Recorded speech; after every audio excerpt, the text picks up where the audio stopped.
Salut à tous, c'est Snake et nous voici dans une seconde vidéo concernant toujours le jeu Hearthstone. Je vais, comme promis dans la précédente vidéo, vous montrer un deck Mage Frost et cette fois-ci vous le commentez en intégralité. Alors, le Mage Frost avec lequel je vais jouer, c'est celui-ci. Donc, je vais commencer par vous présenter ma decklist, histoire que vous compreniez un peu. Alors, le deck Frost, c'est un deck relativement joué. Les trois decks joués actuellement dans la méta sont donc le Mage Mecha, le Mage Frost, ainsi que le Mage Fatigue utilisé. Bon, le Mage Fatigue est un petit peu moins utilisé quand même que les deux précédents. Moi, c'est le Mage Frost que je vais vous commenter, comme la vidéo précédente était plutôt plus un aperçu, une mise en bouche, mais que je n'avais pas commenté, donc pour les joueurs débutants et pour ceux... Enfin, il y a quelques parties, quelques plays que j'ai pu jouer et que vous n'aurez pas forcément joué. Donc je vais commenter une partie, je vais jouer avec vous en live une partie et je vous la commenterai au fur et à mesure. Alors, à savoir également, avant de commencer, que le Mage Frost a pour faire le point des match-ups favorables et défavorables. Le Mage Frost, je dirais, est donc un deck contrôle qui met relativement de temps à se mettre en place. Notamment, on fait rien de spécial avant le tour 10-12, enfin du moins on commence pas à attaquer avant le tour 10 ou 12. Je pense que, bon, du coup, il a de quoi tenir. Justement, ces tours-là, en espérant bien sûr avoir les bonnes cartes aussi qui arrivent au bon moment. Donc ces match-up favorables, je dirais que ça marche contre la plupart des decks aggro, à condition d'avoir bien sûr les cartes qu'il faut en main, notamment des cartes pour cleaner le board. Euh, Notamment contre les démonistes, même Unlock, etc., ça marche plutôt pas mal. Euh, donc en gros, tout ce qui est aggro en général, ça marche plutôt pas trop mal. Par contre, il a des match-up très défavorables, comme par exemple le guerrier contrôle qui, dès qu'on peut récupérer de l'armure, enfin dès que l'adversaire qui joue guerrier récupère de l'armure et peut récupérer des points d'armure régulièrement avec les différentes cartes et ses différents sorts, ça devient vite problématique parce que le Mage Frost, lui, il vise à tenir quelques tours en défense et ensuite en un ou deux tours d'attaque détruire l'adversaire. Donc voilà, si l'adversaire lui regagne des points de vie ou des points d'armure constamment, ça va être assez dur. Également donc un mauvais match-up contre les paladins heal qui se soignent beaucoup ou des decks axés sur le contrôle en général avec des soins en plus comme par exemple le paladin, pardon pas le paladin, le prêtre, etc. Ça peut être assez dur à jouer. Donc en général un point fort contre les decks aggro à condition d'avoir les bonnes cartes et relativement faible contre d'autres decks contrôle et notamment les decks soins et guerriers. Voilà. Alors le mage Frost, il se compose, on va dire, d'une majorité de cartes communes. Tout joueur qui joue mage Frost jouera un certain nombre de cartes identiques. Donc il y a des cartes qui sont présentes dans tous les decks comme le javelot de glace x2. L'éclair de givre également, qui est souvent joué en double. L'hospice funeste également, qui sera joué en x2 et qui combotte justement bien avec la nova de givre. L'intelligence des arcanes qui sera joué x2 également. Le bloc de glace qui est bien sûr obligatoire dans ce deck. Alors il y en a qui le jouent quand on a un seul exemplaire, moi je le joue en deux, c'est une question de goût, chacun fait comme il veut. Les savants fous, x2 également, qui sont là pour les secrets et pour avoir des créatures sur le board early. Les amasseurs de butin, il y en a, moi j'en ai mis qu'un, il y en a qui en ont deux, moi j'en ai qu'un, parce que en pioche je trouve que c'est relativement suffisant.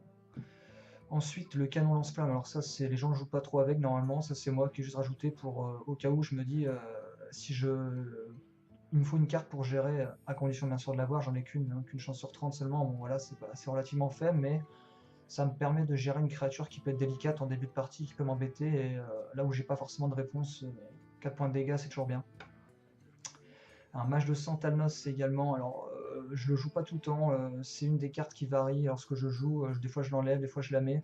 Là je l'ai mis, parce que vous allez voir dans ma decklist que je n'ai pas l'archimage Antonidas, qui pourtant est un bon secours au cas où la combo Alexstrasza et tous les sorts qui infligent des dégâts n'ont pas fonctionné. C'est vrai que c'est bien d'avoir Archimage Antonidas pour avoir une chance de gagner, parce que sinon c'est assez difficile. Moi, du moins dans cette partie-là, je vais tenter sans. Je joue Mage de Santalnos pour renforcer mes sorts également. Un mouton explosif, alors ça, il y en a pas, tout le monde ne joue pas forcément avec, moi j'en joue qu'un. C'est uniquement pour contrôler le board adverse en début de partie, et notamment contre les agros qui sont très agressifs, style chasseur ou démoniste zoo, même si démoniste zoo il y en a de moins en moins. éventuellement Mage Mecha également, et un dupliqué justement qui me sert à dupliquer si possible les moutons explosifs, voire des créatures comme, enfin une créature comme l'arcaniste éthérien, ou l'élémentaire d'eau qui peut poser problème également. Sinon, donc toutes les cartes sont à peu près communes, donc les blizzards exactement. Bon, là, en général, les gens en jouent un ou deux, moi j'en joue deux. Par contre, je joue qu'un seul cône de froid. Les deux boules de feu classiques. Alexstrasza, indispensable dans ce deck. Et par contre, moi, mon petit côté qui change un peu, c'est surtout l'arcaniste éthérien qui n'est pas spécialement joué, mais je trouve que dans un deck mage, à partir du moment où on joue, comment dire, des blocs de glace, ça peut être vraiment très intéressant parce que s'il est joué au bon moment et il n'est pas géré, il peut devenir vraiment très embêtant. Donc voilà, voilà. On va commencer une game. On va voir ce que ça va donner. C'est parti.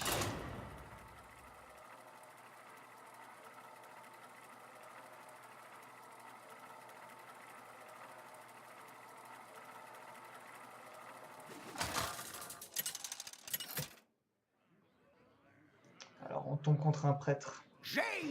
Alors, c'est pas un bon match-up. On va voir ce qu'on peut faire. Mais déjà ça commence pas super bien parce que c'est vraiment pas un bon match-up.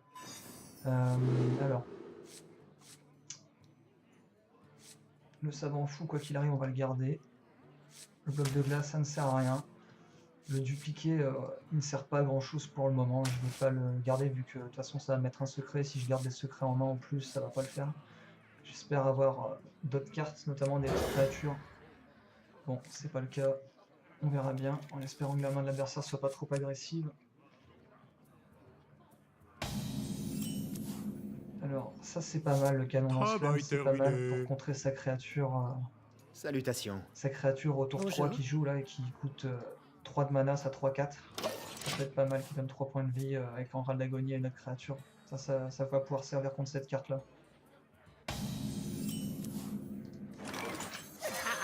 Ils vont voir ce qu'ils vont voir. Donc pour le moment, il sait pas encore, à travers ça, sait pas quel type on joue de deck mage. Il peut s'attendre à un mage mecha. Bon, il va comprendre vite fait que c'est pas un mage mecha. Bon, pour le moment, il joue rien, c'est très bien. Là, par exemple, le mouton explosif dans ce type de match-up, il va pas servir à grand chose. Donc c'est plutôt une carte morte. Là, ce tour-ci, j'ai plutôt favorisé piocher des cartes puisque j'ai rien de particulier. Imbécile! On va attendre, on va voir ce qu'il va jouer. Là, du coup, vu que c'est pas un deck agressif, en général, on a tendance, quand on joue contre un deck aggro, à se protéger et à encaisser sans trop attaquer l'adversaire. On s'occupe plus de ses créatures. Et là, à l'inverse, je vais essayer de lui faire des dégâts. Essayer de lui faire pas mal de dégâts en espérant justement. Après, ne pas avoir besoin d'utiliser avec Traza, s'il est déjà en dessous de 15 PV dans quelques tours, j'aurais pas besoin. Mais là, j'en doute, vu que le prêtre, bon, en général, c'est plutôt solide quand même.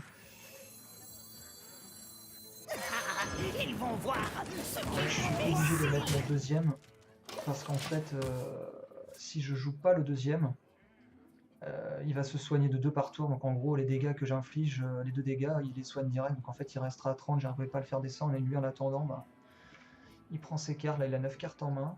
Il va sûrement pouvoir faire quelque chose de relativement intéressant ce tour-ci. L'idéal, c'est qu'il m'en tue une et que j'ai un bloc de glace. Ça serait pas mal. Comme ça, je pourrais déjà mettre l'arcaniste éthérien. Ça pourrait être bien. Bon, ça m'arrange pas. Ce qu'il fait, ça m'arrange clairement pas. Parce que j'ai plus de créatures. Moi, j'ai un bloc de glace, ça c'est bien. C'est très bien. Ça, celui-là, il ne sert à rien parce que du coup, j'ai déjà un bloc de glace. Bon, là, du coup, au niveau de la courbe de mana, c'est pas terrible. Alors, ce qu'on conseille, ce qu'on préconise, ce qui est intéressant à faire, c'est d'utiliser tout son mana par tour. Là, j'ai 5 points de mana, ça serait bien d'utiliser les 5. Bon, là, je vais pas les utiliser, je vais jouer cette créature parce que j'ai rien de vraiment intéressant à jouer. De toute façon, c'est un match-up qui est vraiment pas bon. Aux guerriers contre des prêtres, enfin, c'est vraiment les prêtres et les guerriers contrôle qui sont les plus durs à battre avec un match frost, mais bon, on ne sait jamais. Là, s'il a pas un mot de la mort, là, enfin la carte qui détruit les créatures ayant 5 plus d'attaque, c'est gérable. S'il Je en a me une par contre, bah, demande... je suis mal.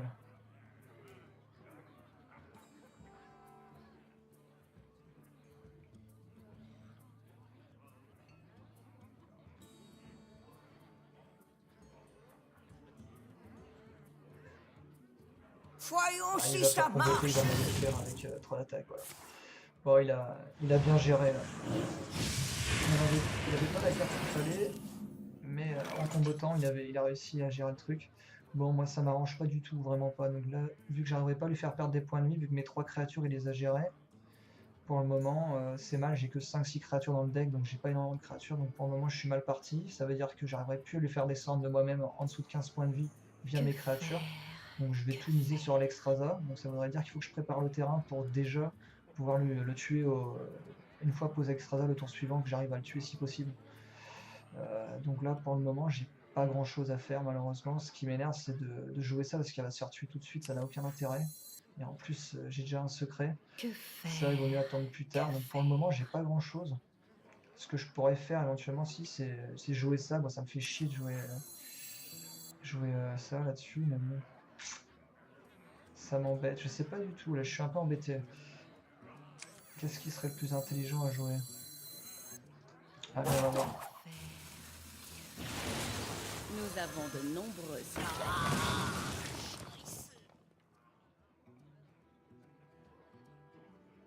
Moi j'ai déjà une créature sur le board. Les créatures ayant 4 d'attaque sont fortes contre le prêtre parce que il peut détruire les créatures dont la force est égale à 3 ou moins et 5 ou plus. Mais les 3 points de vie sont accueillir le embêtants. Là il va sûrement faire un cercle de soins sûrement pour me la tuer. Parce que sinon, quoique, non, bah non, ça serait pas rentable pour lui non plus s'il en fait un. Vous allez adorer ma nouvelle recette.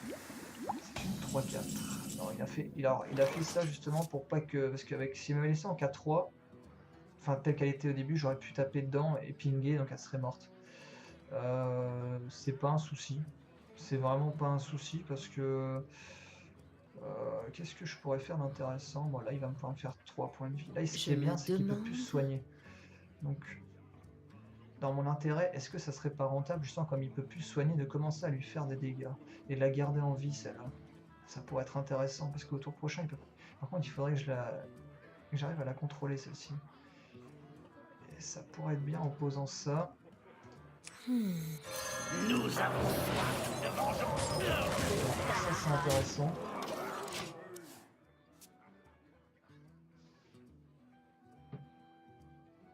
Bien joué. Du coup, il se sent obligé de tuer mon prêtre, mais ça me fait plaisir. Est-ce que je pioche une carte? Bon, là, c'est dommage qu'il ait joué le mot de l'ombre. Bon, bah là déjà, ça m'embête un peu. Je vais jouer mon premier hospice. La fin est proche. Avec du gel. On va voir ce que ça donne en espérant qu'il n'y ait pas de. Théoriquement, il peut pas me la tuer. Bien joué. Parce qu'il a déjà joué ces 2 mots de l'ombre mort. Enfin, les mots de l'ombre douleur et pas les mots de l'ombre mort qui eux détruisent un serviteur ayant 5 attaques ou plus. Donc il en a plus, donc il peut pas me la tuer. Donc là, il va perdre ses créatures quoi qu'il arrive. Donc théoriquement, ah, ça c'est bien joué par contre. Il la renvoie. Et moi ça m'arrange. Parce que si la rejoue, ça m'arrange vachement. Parce que ça voudrait dire que je pourrais le tuer. Si la rejoue au prochain tour, je pourrais la tuer. Alors là, j'ai un dilemme, c'est Alexstrasza. Est-ce que j'ai Alexstrasza ou pas maintenant? Je dirais non parce que le problème c'est que si je la joue tout de suite, il sera à 15 Je points me de vie. demande. Je sais pas s'il a de quoi la gérer tout de suite ou pas derrière, mais il posera certainement pas sa carte. Je préférais qu'il pose d'abord sa carte, la carte qui vient de remonter là, pour être sûr qu'il puisse pas remonter ses points de vie, mais bon, il pourra le faire quand même. Plus tard, je sais pas du tout, là c'est une partie là qui me. J'apporte la vie. Je vais quand même tenter l'agression. De toute façon, j'ai pas l'avantage dans ce match-up, donc faut tenter. Faut tenter. Bien joué. Ah, il va prendre le contrôle de la carte. Il va prendre le contrôle d'Alexstrasza, ouais. C'est bien ce que je pensais. Bon. Alors, la partie s'annonce mal, très mal. Je peux faire un jet de besoin? Ce qui est pas bien, c'est qu'il va se soigner. Ça m'embête qu'il se soigne. J'ai pas le choix, je peux pas le tuer. Donc là, théoriquement, il va taper dans ma créature. Il est quasiment obligé de taper dans ma créature. Ah, il est confiant, le mec. Il a pas peur de prendre 12 points de... Moi, à sa place, je me serais soigné avant de la jouer. Avant de jouer sa prêtresse au chenail, Quelqu'un est je me serais blessé. soigné avant de la jouer, comme ça il aurait 2 points de vie. C'est pas... Ça c'est bien. Ça c'est bien ce qu'il me fait. Ça c'est pas mal. Alors on va tenter un truc. Si théoriquement, si je fais ça, j'ai ces trucs. Pour le moment ils sont morts. Ma créature au prochain tour, je lui inflige 3 points de dégâts, donc il est à 11. Et j'espère piocher une deuxième boule de feu. Bon là c'est un peu la chance, j'ai une chance sur 11. J'espère piocher une autre boule de feu pour faire des dégâts. Merci. Parce que j'arriverai normalement à le tuer, sauf exception, mais j'arriverai à le tuer s'il me fait rien de particulier ce tour-ci. Mais je vois pas ce qu'il pourrait trop me faire, à part prendre le contrôle également de ma créature. Parce que si ça marche pas, là c'est mort. C'est parti. Si j'arrive pas à le tuer ce tour-ci, enfin le tour prochain, Je me demande... c'est foutu je pense. J'arriverai pas à tenir parce que la plupart de mes cartes seront passées. Bon bah là il a bien joué, il joue en raid. Donc ça veut dire que moi je peux plus jouer grand chose derrière. Ah bah le mec... Ce n'est pas Bon, ce le qui mec il a était super bien joué parce que voilà, bah, s'il avait pas joué sa carte créature, bah voilà, on avait comme par hasard le top deck que j'espérais, il serait arrivé. On aurait fait 12 points de dégâts plus 3, 15, il serait mort sur ci. Bon, bah, malheureusement, on va pas pouvoir Je le me faire. demande. Pas pouvoir le faire. Je vais...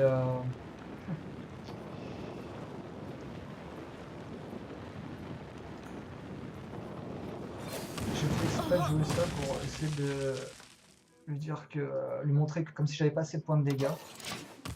Parce que j'ai peur en fait qu'il sacrifie sa 3-3, sa prêtresse au chenail. S'il la sacrifie pas, je gagne la partie.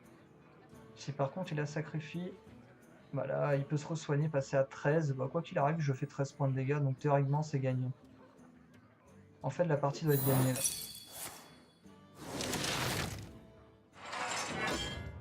Et en plus il la sacrifie pas, donc c'est bon. Théoriquement je vais gagner la partie.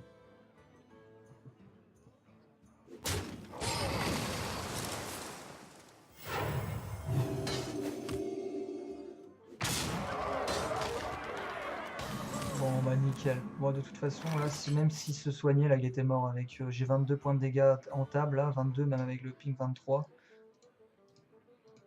Bien joué.